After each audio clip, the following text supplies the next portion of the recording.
Kasus kematian karyawati kafe di Kabupaten Bulukumba, Sulawesi Selatan kembali memasuki proses hukum setelah 2 bulan sejak dimakamkan.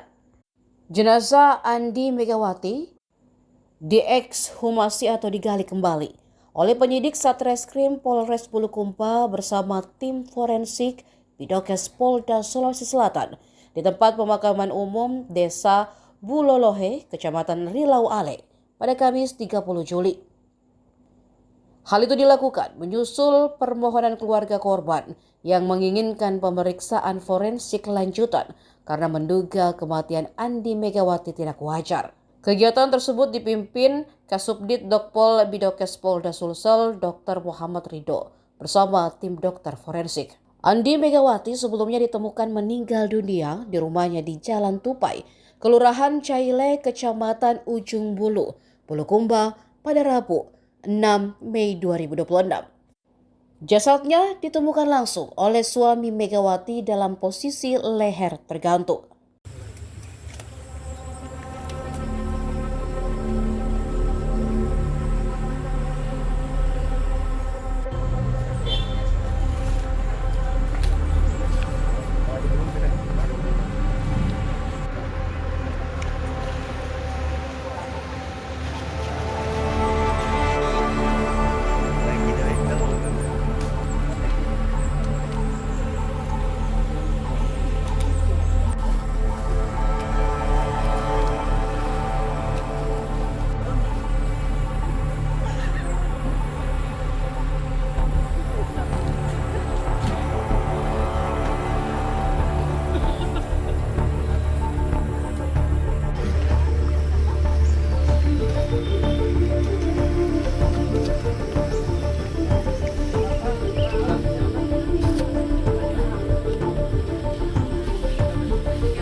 Download Tribun X sekarang, menghadirkan lokal menjadi Indonesia.